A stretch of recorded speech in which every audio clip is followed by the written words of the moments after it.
Pinagpalang araw, Arise and Shine Community Church. Palakpakan po natin ang Panginoon. Hallelujah. Pakingitian muna natin yung katabi natin sa kaliwa, sa kanan. Relax muna natin yung isa't isa. Praise God. Hallelujah. Shall we pray first? Tayo po ay manalangin saglit. Dumulog po tayo sa Panginoon. Aming Ama, marami pong salamat sa presensya mo na nananaog sa aming kalagitnaan. We ask for your guidance. We ask for your Holy Spirit to speak to us through your words. And we bow to give you all the glory. We bow to give you all the praise and honor. May we find comfort through your words. Panginoon, pagpalain mo po ang lahat ng mga tao na aabutin ng pangangaral na ito. Sa pangalan ni Jesus. Amen. Amen. Palakpakan po natin ang Panginoon. Sino dito yung mga magkaklase? Meron mo ba dito na magkaklase, taso o kamay? Meron mo ba kayong mga natatandaan na memories sa mga kaklase ninyo? Meron mo ba kayong kaklaseng mahilig manlibre? Meron mo ba? O mahilig magpalibre? Meron mo ba dito yung klase ng kaklase na studious? O pasaway? Iba-iba po yung ating pong mga kaklase po, mga memories po natin. At kaya ko po yan nasabi dahil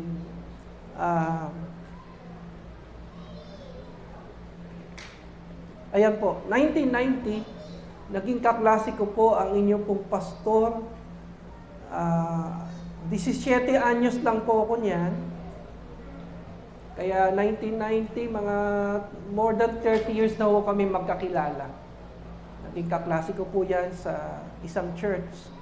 Mga binata pa po kami. Maikwento ko lang po para ma-relax lang kayo. Si Pastor Noel po ang pinaka-senior po sa amin. Kumbaga senior high, junior high kami kasi bago po siya mapunta sa church na yan, nakapaglingkod na po siya ng matagal sa iba't iba pong ministry. Kaya siya po yung parang tumatayong Peter namin. Encourager, influencer. Minsan ho, niyaya niya ho kami mag-dawn prayer sa bubong. Sa bubong po ng aming pastoral house. Mga alas 2 po yata ng umaga yon, alas 3. Tuwan-tuwa po kaming lahat, mga kabataan kami. Nagpe-pray po kami sa ibabaw po ng bubong. Nagkakahulan po yung mga aso. Hindi ho naintindihan ng aming head pastor, kaya napagsabihan kami, baka daw po kami pagkamala na mga akti at bahay gang. Kakatuwa po. Di ko po makakalimutan yun. Ang inyong pong pastor ay simula po noon hanggang ngayon hindi po siya nagbabago. Siya pa rin po ngayon. Noong una ko po siya nakita, napaka-on fire niya sa Panginoon. Hindi ho nagbago yun, nag-aalab pa rin. At isang bagay na meron po siya na nag-i-exist, na nakikita ko hanggang ngayon, yung kanyang pagiging matulungin. Sobrang matulungin po niya. Nako, palakpakan po natin ang Panginoon sa buhay po natin. Ang lahat po ng mga bagay na tinuro po ng inyong pastor, iniingatan ko yan sa aking puso, sa aking pong pagpapastor. Sabi nga po ng John chapter 24:26, the Holy Spirit will remind us everything that we learn from Him. Ang banal daw po na Espiritu ang tutulong po sa atin ng lahat ng bagay, magpapaalala sa atin. Po, sabi ng John 14:26, the Holy Spirit will remind us Siya po yung magpapaalala ng lahat ng bagay na tinuro sa atin ng Panginoon through His words, through His servants. Kaya lahat ng tinuro nila Pastor Noel sa akin, lagi ko po yun naaalala, pinapaalala ho yun ng Panginoon. Alam niyo po, kaya ko po sinasabi po ito dahil hindi po tayo titigilan po ng dyablo. Pakisabi nga sa katabi mo, hindi ka titigilan ng kaaway. Hindi ka niya titigilan eh. Patuloy kanyang huhulmahin, patuloy kanyang i-discourage, patuloy kanyang tatawagin base sa mga failures mo, base sa past mo, sa mga nagdaan, sa mga pagkakamali mo, sa mga failures mo, sa mga limitations mo. Minsan ganun ang diablo, titirahin ka Diyos. But the Holy Spirit will remind us everything that we receive from His words. Sa lahat ng bagay, kaya nga, pag ikaw ay discouraged, kapag ikaw ay nalulungkot, kapag ikaw ay tinatawag ng kaaway base sa nakalipas, base sa mga nagawa mo, tandaan mo kung sino ka. Remember who you are in Christ. Lagi mong babalikan yon. Lagi mong babalikan kung sino ka sa harap ng Panginoon. Tanda mo, you are a child of God. Your Father is the Most High God. Anak ka ng Diyos, you are forgiven, you are cleansed, you are delivered, pinatawad ka na ng Panginoon, nilinis ka ng Panginoon, and you are the church of Christ. Lagi mong tatandaan yun. Kung sino ka sa harap ng Panginoon, pakisabi nga sa katabi mo, church tayo ni Lord. Church tayo ng Panginoon. The church is not the building. Tao po ang church. Ikaw po yung church. Tayo po yung church. At kapag naiisip mo yon na tayo church, matindi mga kapatid.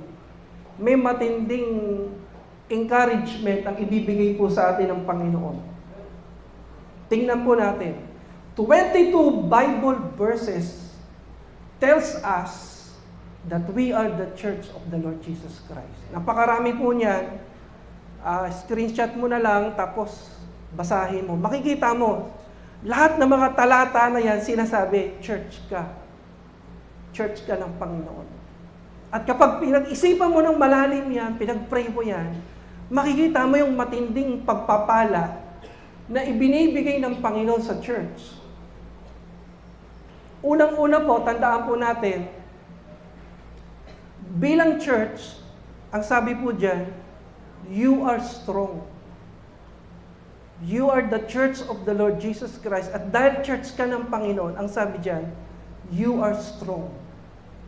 Pakisabi nga sa katabi mo, you are strong. You're strong. Hindi ka mahina. Hindi ka weakling. Huwag mong pakinggan ng kaaway. The devil is a liar. Ano man yung nakalipas mo, ano man yung pinagdaanan mo, ano man yung kasalanan na nagawa natin, pinatawad na ng Panginoon yun. We are cleansed. We are redeemed. Palakpakan po natin ang Panginoon. Thank you, Lord, for your presence. You are strong. Para mas makita mo kung bakit ka-strong, lalagyan natin ng talata sa Biblia. Tatayuan po natin yung doctrine ng yan, ng salita po ng Diyos. Bakit ka-strong? Sabay-sabay po nating basahin. Matthew 16:18. And I tell you that you are Peter, and on this rock I will build my church, and the gates of Hades will not prevail against it. Matindi yan, mga kapatid. Matindi po yan. Well, pag in-interpret ito ng ibang tao, ini-interpret nila ito na yung church, itinayo kay Peter. Kaya nga daw si Peter ang pinaka-first pope, tapos susunod sa kanya mga pope. Yan yung interpretation nila. Napakalayo po yan itong babasahin po natin kasi never itatayo ni Jesus Christ yung kanyang church sa isang tao. Kasi ang tao, like Peter, may mga kahinaan yan.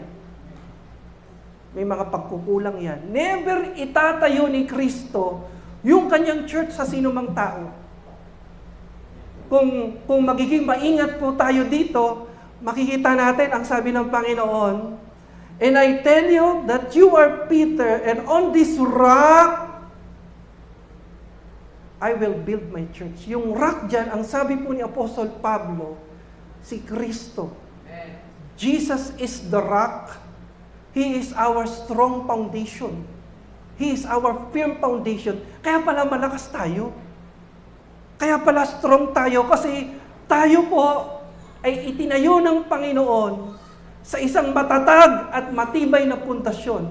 Ito ang ating Panginoong Hesus. Palakpakan po natin ang Panginoon. Kaya ang sabi po dyan, "And the gates of Hades will not prevail against it." Pakisabi po, gates. Pag tinignan mo po ang Bible, pag gates, place of authority yan. Diyan nag-uusap yung mga elders.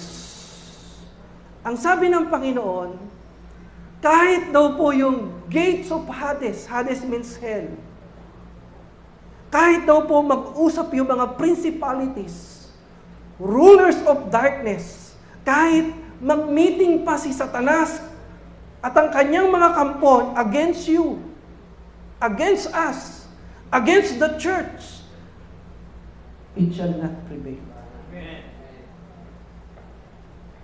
Lahat po ng gawa ng dyablo, lahat ng mga sinasabi ng dyablo, sa iyo at sa akin, it shall not prevail. Hindi po yun mangyayari. Amen. Amen. Pag sinabi ng dyablo, hindi naaangat ang buhay mo. Hindi po totoo yun. That devil's a liar. Hindi ka nalalaya. Hindi po totoo yun. Naparito ang Panginoon para magpalaya. Pag sinabi ng dyablo, hindi na gaganda buhay mo. Hindi na maayos ang pamilya mo. Tanda mo, the devil is a liar. Naparito ang Panginoon para bigyan tayo ng buhay na ganap at kasiyasihan. Amen.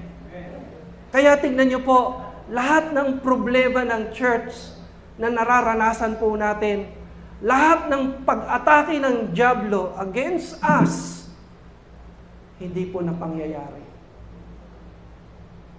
Because God is with us, God is for us, God is in us. Pakisabi ng dahan-dahan sa katabi mo, ganun ka kalakas, kapatid. Lahat ng gawa ng dyablo na ibabato sa iyo, hindi magwawagi. Hindi mapangyayari. Actually nga po, batuhin ka ng negative na salita, ibabalik ng Panginoon yun ng pagpapala sa iyo. Kaya nga nakakatakot kapag sasalitaan tayo ng negative. Naku, huwag niyo po sabihin yan. Lalo kaming pagpapalain ni Lord. Lalo kaming sasamahan ng Panginoon. Nakita niyo yung isang propeta binabayaran para magsalita against the people of God. Tumatalbog yung curses, tumatalbog yung mga foul words. You are strong because you are His church. Sino po dito marami ng pinagdaanan? Marami ng problema, marami ng bagyo, pero nananatili tayo. Sino po yung nakatayo pa rin ang pananampalataya sa Panginoon? Pwede po ba natin ipalakpak yan sa Panginoon bilang papuri? Yes, napapagod tayo, pero may kapahingaan tayo sa presensya ng Diyos. Yes, minsan parang nadudulas tayo, pero hinawakan tayo ng Panginoon. Muli niya tayong binabangon. Sabi, ganito ka daw katindi, ganito ka daw kalakas, para ka daw bamboo tree. Para ka daw kawayan. Pakisabi nga sa katabi mo, para kang kawayan. Sabi ng isa, wag mo naman ako sabihan yan.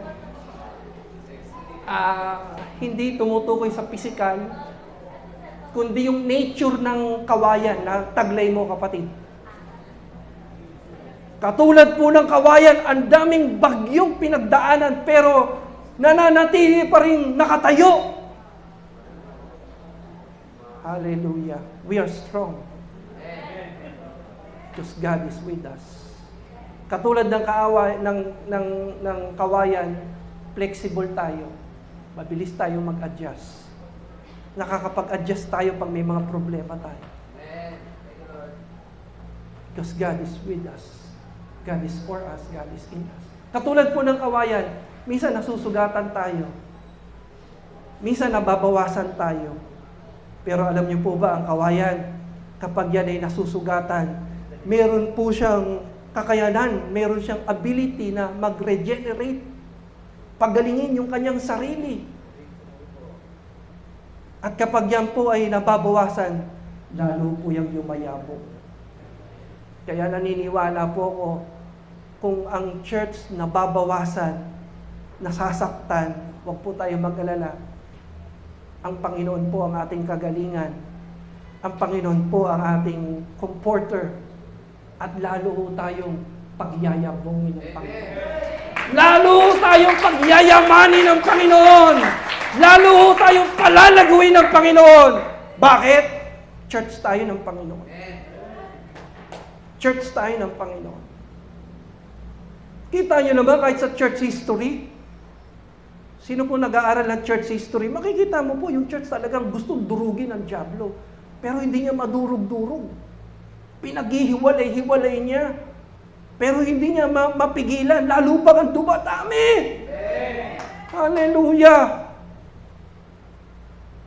Sabi ng Panginoon, I will build my church and the gates of hell will not prevail.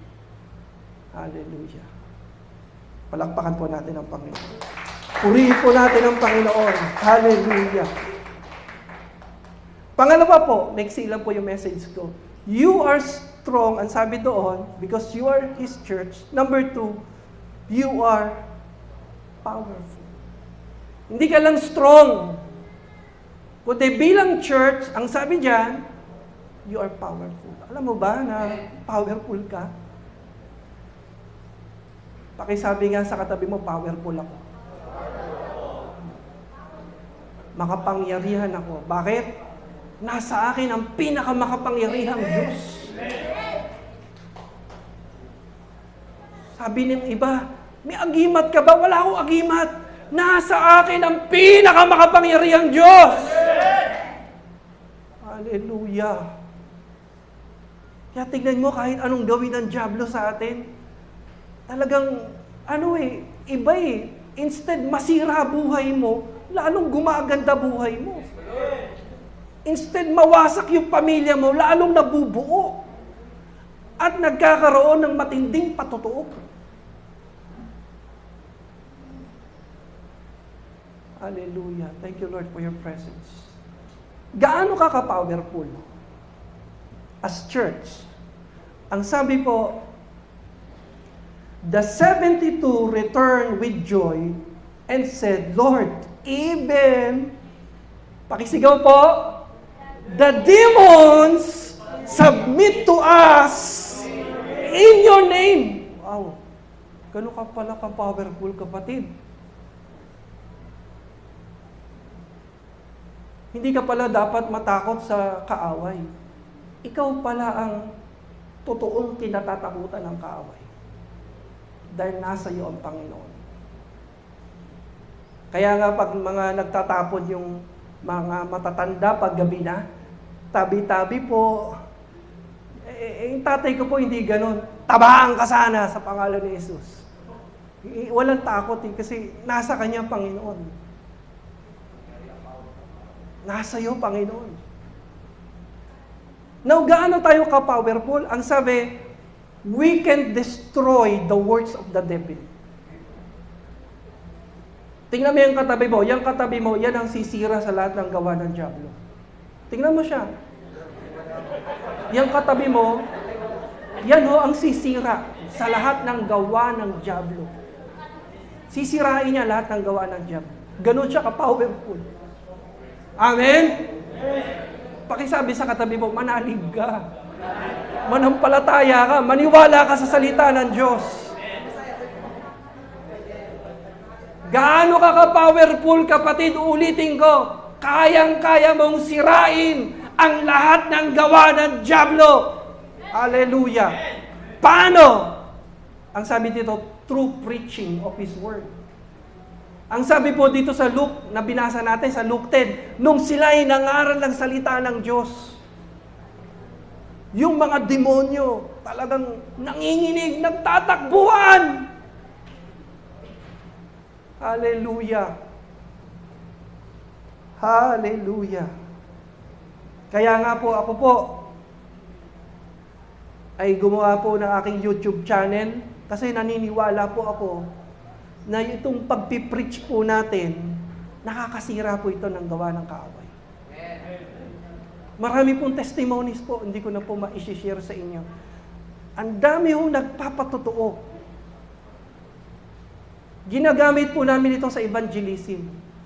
Pagkakain kami sa mga fast food, sa mall, sasabihin namin, pwede bang mag-promote ng YouTube channel? Sasabihin nila, ano bang content mo? Sige nga, salita ng Diyos. Pag may problema ka, pakinggan mo yan. May mga panalangin yan. Alam niyo po, ang dami po nagpapatotoo. Na dahil sa salita ng Diyos na tinatanggap nila, sila po'y napagpala. Glory to God. Glory to God. Kaya, ini-encourage ko kayo. Gusto niyong sirain yung gawa ng dyablo sa bahay ninyo? May gawa ba ng dyablo sa bahay ninyo? Start preaching the Word of God. At makikita mo, sisirain ng Panginoon ang lahat ng gawa ng kaaway sa tahanan mo. Amen? Kapag may nakikita kang gawa ng kaaway, alam mo, pinaka-effective na dapat mong gawin, share Jesus. Share the Word of God. There is power in preaching God's Word. Pastor, bata pa ako. Hindi po. Si Jeremiah nga, 13 anyos. Nung naglilingkod ako sa Panginoon, 17 years old, sabi ko kay Pastor Noel, para bang bata pa ako? Ayoko na muna. Sabi niya sa akin, hindi, matanda ka na. 17 years ka nag-serve sa sanlibutan. Ano ka ba naman? Ang dami mo nang sinayang na oras. Pero mo, ganun siya mag-challenge sa akin. Sabi niya, for 17 years, hindi ka naglingkod sa Panginoon, ngayon ka pa bibitaw. Meron ho ba ditong mga kabataan? Share Jesus. Share His words. Huwag kang titigil. Kasi every time na itinatanim mo yung salita ng Diyos sa utak, sa isip at puso ng mga tao, sinisira mo gawa ng dyablo. Amen! Purihin po natin ang Panginoon. Palakpakan po natin ang Panginoon. Ang sabi dito sa verse 20,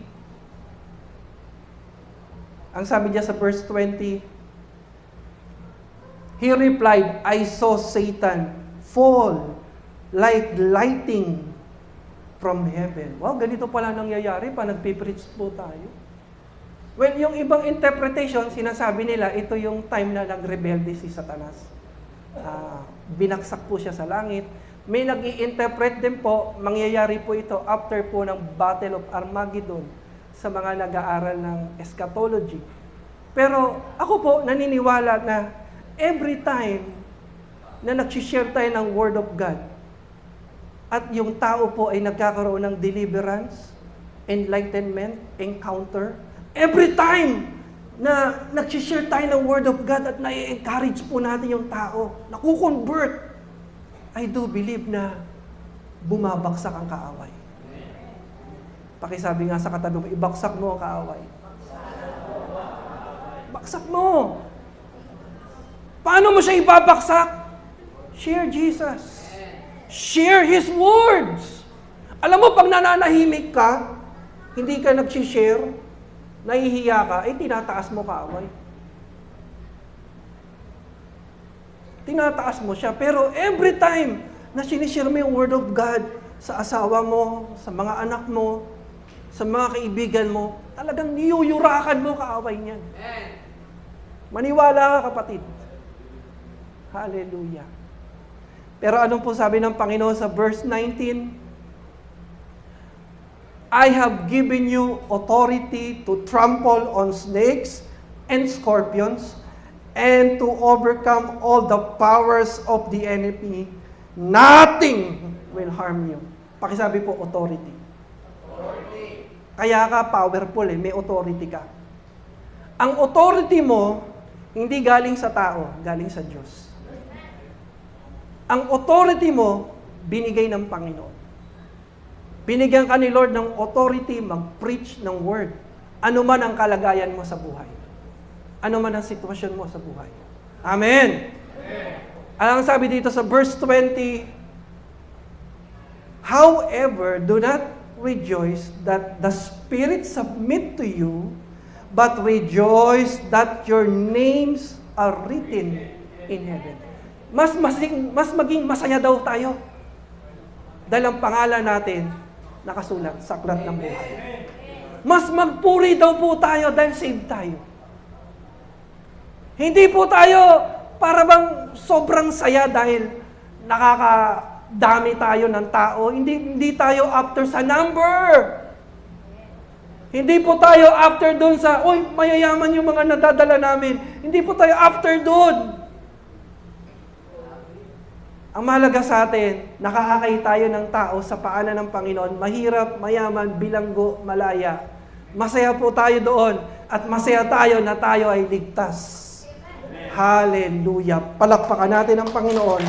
Purihin natin ang Panginoon. Hallelujah. Alam niyo po, sa Germany po, robot na po ang nagpipreach doon sa isang church. Ewan ko kung nakita niyo po. AI na po. Wag naman po natin, wag naman sana tayong magpadaig at dumating yung panahon na mga churches po natin dito ay AI na, robot na nagpipreach. Tandaan po natin, hindi sa robot binigay yung authority. Sa'yo binigay, kapatid. Ikaw dapat ang mag-preach. Ikaw ang sisira sa lahat ng gawa ng kaaway. Amen! Paano mo pa sisirain ang gawa ng kaaway? Through preaching of His Word. Number 2, ang sabi dito sa John, through loving one another. Ang sabi po diyan ng John 13:34 to 35. Ibigin nyo ang isa't isa, ang sabi diyan. Mahalin nyo isa't isa gaya ng pagmamahal ko sa inyo. At sasabihin nila na tunay nga na kayo mga alagad ko. Alam niyo mga kapatid, nasisira pala natin yung gawa ng diablo kapag yung pag-ibig ng Diyos dumadaloy po sa atin. Amen! Share lang po ako ng kapraso Yung church po namin, hindi po exempted sa mga gawa ng kaaway. Noong nagpapasimula pa yung church namin, barong-barong lang po kami. Chicken wire lang. May mga upuan, may sound system. Dumating po sa amin na inatake kami ng kaaway. May isang babae po doon gusto pong maging pastora. Malaking pamilya po yon, wala po akong magawa. Alam nyo, sabi ko, wag na po kayo umalis. Ako na lang po magja-janitor. Janitor na lang po ako. Ako po ang church planter doon, ako po ang senior pastor doon. Pero dumating na meron akong na-train na babae at gusto niya maging pastora. Hindi po ako nakipag-away. Sabi ko lang, kung gusto niyo po, kayo na po ang pastor, ako na po ang janitor. Bakit naniniwala po ako na may kapangyarihan sa pag-ibig ng Diyos at pagpapakumbaba? Ayaw nila tanggapin. Kaya ang ginawa ho nila, nagulat na lang po kami na yung church po namin winasak. Pagkatapos, ninakaw po yung mga upuan at mga sound system. Kung tutuusin po kung legal at legal po pag-uusapan, sa akin po nakapangalan po yung mga upuan na yon, may mga resibo pa yon. Yung sound system na yon, binili pa po namin sa Raon. Lahat po nilimas. Wala akong tinira, mga kortina, mga upuan, sound system, mga gamit sa church. 2 sakong basura yata iniwan. Paano ko in-apply po itong John 13:34-35? Kasi sabi ko, gusto kong sirain yung gawa ng diablo. Nagpadala po ako ng message. Sabi ko, Pastora, kung meron pa pong kulang, magsabi lang po kayo. Handa po kaming tumulong sa inyo. Ay, durog po yung gawa ng kaaway. Nadurog kasi akala nila maghahabla kami, akala nila magagalit kami. Gawa ng laman maghahari sa amin, akala nila ganon. Pati po yung mga mayayaman po naming members kasama po nila. May remnants. Pakisabi po, remnants.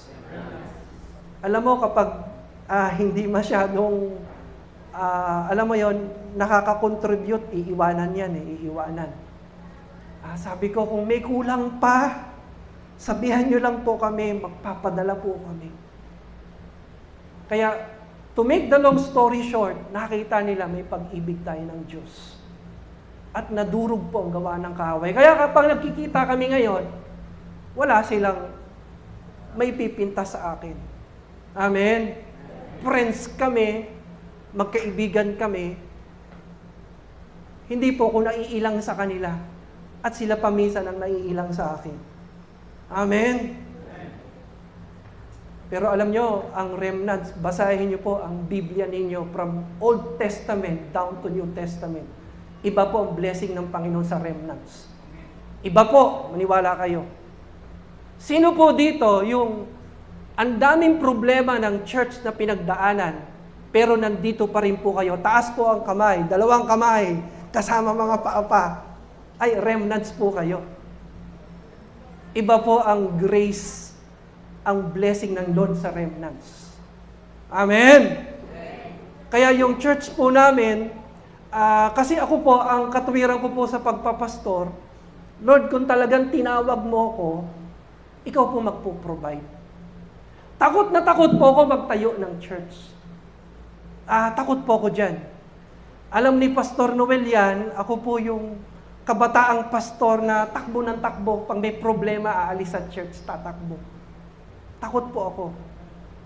Lagi po akong takot. Lalo-lalo na yung nagpapasimula po ako ng church. Delikado po kasi yan.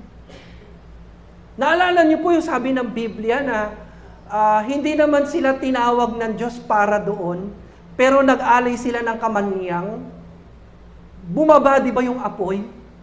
Sinunog sila. Kasi hindi naman talaga sila anointed, called, na gawin yung bagay na yon. Kaya sabi ko, Lord, hindi po ako basta magtatayo ng ministry. Kung talagang tinawag mo ako, Lord, kakalimutan ko muna yung mga turo sa akin ng mga professors ko sa seminary. Kasi pag sa seminary, pag tinuruan kanila ng church planting, dapat merong kang sponsors. Sponsoring church. Kasi uupa ka ng bahay, bibili ka ng instrument, dapat may mga contact person ka dyan. Ako po, at ang aking asawa, no, nag-church planting po kami, mga estudyante pa po kami, sabi ko, Lord, kung talagang tinawag mo kami, hindi namin kailangan ng sponsoring church o sponsors, supporters, ikaw magpo-provide. Ang una po namin ginawa, nagbukas po kami ng Bible study sa Silang Municipal Jail. Sabi ko, Lord, kung talagang tinawag mo kami, magbago ka ng buhay dito. I-confirm mo yung pangangaral namin. At salamat sa Diyos, yung isang bilanggo po doon, paglaya niya, nag-aral ng PMI, ngayon po nagpapastor na po sa Unida Church. Hanggang ngayon, close friend ko po siya. Pagkatapos sabi ko, Lord, sabi nila dapat ang unang mga members mayayaman.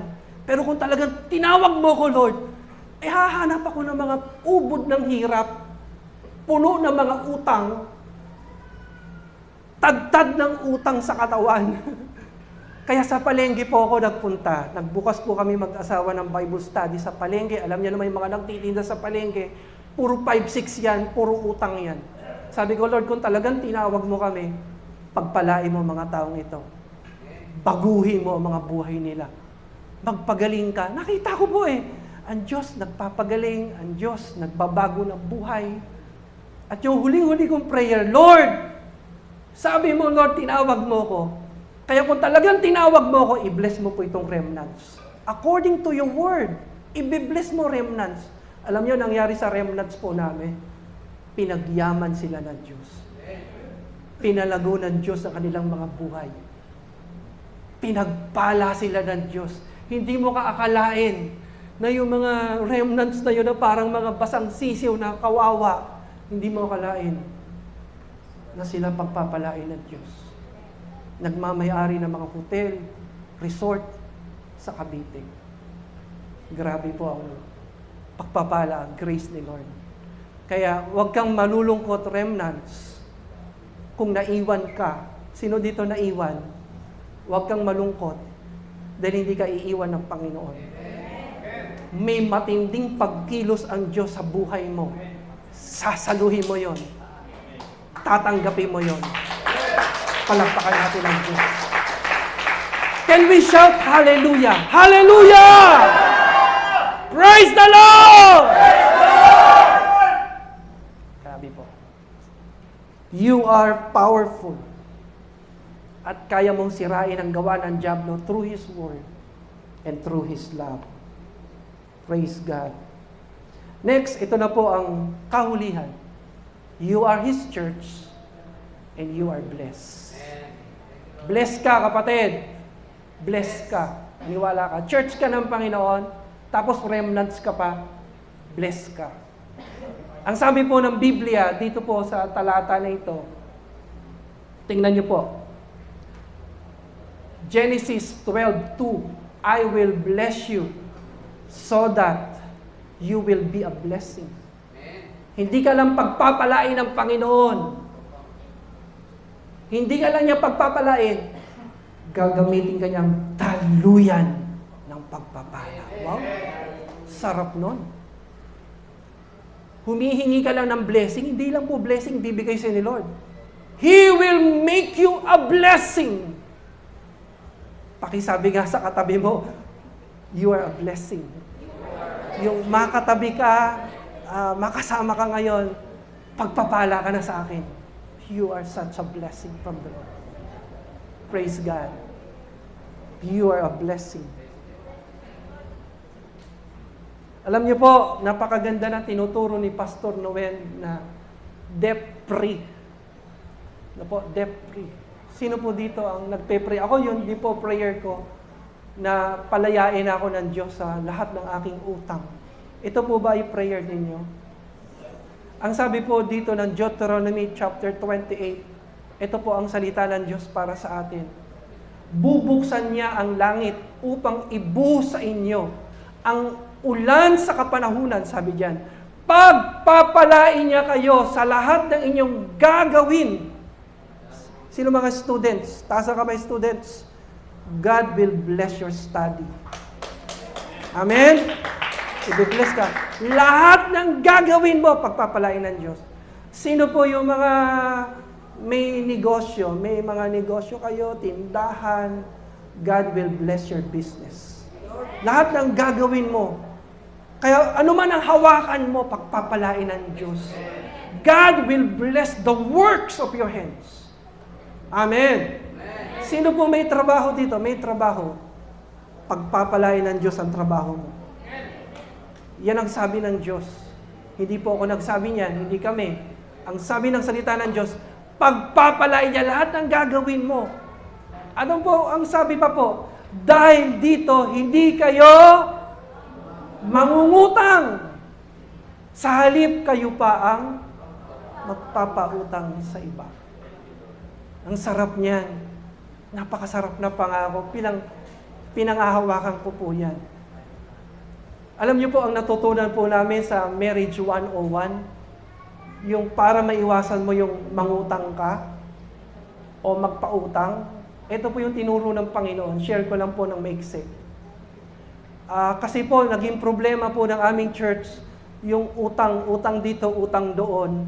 Minsan, during worship, nagsisingilan sa utang.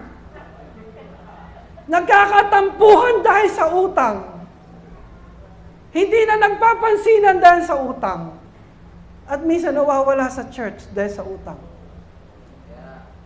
Kaya, ang natutunan po namin mag-asawa, kapag may nangungutang sa amin, hindi po kami nagpapautang. Ang ginagawa po ng misis ko, tinitignan po niya yung benevolence fund. Meron po kaming envelope. May envelope na hinulugan para sa bahay, sa kuryente, sa internet, sa tubig, education. May ganon. May tithes. At meron siyang hinuhulugan na para doon sa Mercy Ministry.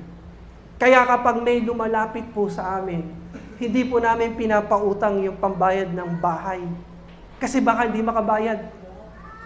Hindi namin pinapautang yung pambayad namin sa internet. Kasi hindi mo alam eh. Ang sinasabi namin, saglit lang po. Titingin lang po kami sa Mercy Ministry Fund. At kapag meron po, yun po binibigay namin. Hindi po utang yan, love gift po namin yan. That's it. Amen? Alam nyo, kung i-apply nyo yun sa church, mababawasan na po utang. Mababawasan na po. Kasi pag lumapit sa'yo, mahihirapan ka kapag ipapautang mo yung pangrenta mo, pangbayad mo ng bahay o kuryente. Mahihirapan ka eh. Bakit hindi ka maglaan ng fund para sa mga kapatiran na lumalapit sa iyo? Hindi ka magmumukhang madamot din. Hindi ka magiging mukhang parang sarado kasi meron kang inilalaan para talaga sa kanila. Amen! At kapag gagawin natin ito, sa tingin ko, madedepre po tayo. Kung agree po kayo dito, palakpakan natin ang Panginoon. At saka maganda rin sa pakiramdam ng isang nangihiram, lalo lang ng kapatiran, na hindi mo man siya napautang, nakapagbigay ka ng tulong sa abot ng iyong makakaya. Amen? Amen? Napakaganda po niya. Ang sabi po ng salita ng Diyos sa awit 37:25. Ang sabi diyan, ako'y naging bata at ngayon matanda na. Gayon may hindi ko nakita ang matuwid. Sa ibang salin, ang tapat. Pakisabi nga sa katabi mo, be faithful. Be faithful. Hindi ko nakita ang tapat na pinabayaan ni ang kanyang lahi man ay nagpapalimos ng tinapay. Totoo po yan. Kapag tayo magtapat sa Panginoon, hindi po tayo pababayaan ng Diyos. Naalala ko po yung pinag-pray ni Pastor Noel yung 37:25 ng awit. Dito po, nag-attend ako dyan. Isa po ako sa umaattend. Nag-pray ka, Pastor. Na, Lord, yung mga tapat, wag mong pabayaan. Doon po kami nagkaroon ng sasakyan. Doon po kami nagkaroon ng bahay. Totoo po yan. Umiiyak siya noon eh. Sabi niya, Lord, wag mong pabayaan yung tapat. Pagpalain mo sila, silang mga nagtatapat na lingkod mo. Hindi po ako kumukontra. Alam niyo pa, nagpe-pray po, Pastor niyo, wag kang kukontra. Sino pong kumukontra? Wag kang kukontra. I-exercise mo yung faith mo. Na pag sinabi niya na, Lord, pagpalain mo mga anak mong ito na nagtatapat sa iyo, talagang mag-agree ka. Panghawakan mo, saluhin mo. Ako po noon, sinalo ko. Pinaniwalaan ko. At pinangyari ng Diyos. Amen. Yung church po namin ngayon, pag makita mo, napakaganda. Pinaayos ng Panginoon. Alam mo, maliit na mega church eh. Pinaganda ng Diyos. Sinalbahin ng kaaway, ninakawan ng kaaway ngayon eh, pinaganda ng Diyos. Pati yung mga kapatiran namin, pinagyaman po ng Diyos. Dati, hindi namin problema yung parking space. Ngayon, problema na po namin. Kasi mga kapatiran, may mga kanya-kanya ng sasakyan. God is faithful. God is good. Amen? Dumaan po yung pandemya, 2 taon mahigit. Sa awat biyaya ng Diyos, hindi po kami nagmintis ng bayad sa bangko para sa bahay namin. Nagbabayad po kami ng 18,000 a month sa bahay. Maliit lang po yung church, pero malaki po ang ating Diyos. We serve a big God. Maliit lang po church. Nakakapag-aral po ako ng 2 bata sa private school. Isipin mo yun. Isipin mo yun. At nagiging daluyan pa ng pagpapala ng Diyos. Isipin mo yun. Naniniwala po ako na hindi lahat tatawagin maging milyonaryo. It's a calling from the Lord. Sino po gustong maging milyonaryo? Hallelujah. Malay mo! May calling ka dyan. Pero, hindi ka pa milyonaryo, papaalalahanan na kita. Hindi ka pa milyonaryo, papaalalahanan na kita. Amen? Ito paalala ha. Hindi lahat tinawag maging milyonaryo. Pagtapat ka, nandyan ang biyaya ng Diyos, hindi ka niya pagkukulangin. Okay? Talaga nandyan ang provision. Ngayon, yung level up na ng pagiging milyonaryo, hindi lahat tinawag dyan. Pero kapag pinangyari yan ng Diyos, tandaan mo lagi, it's a calling. Hindi lahat tinatawag dyan. May calling ka. Anong calling mo? To support the mission. To support the ministry. To support the man of God. That's your calling. Kaya ka pinagyaman ng gusto ng Diyos, hindi para sa iyo, hindi lang para sa iyo, kundi para sa advancement ng kanyang kaharian. To support the ministry, to support the mission, and the servant of the Lord. Palakpakan po natin ang Panginoon. Tayo pong lahat ay tumayo. Ang sabi po dito, you are His church, you are strong, you are powerful, you are blessed. Kung naniniwala po kayo sa mga salita ng Diyos, samahan niyo akong purihin ang Panginoon.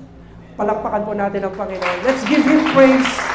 Let's give Him all the glory. Hallelujah, hallelujah. Amen.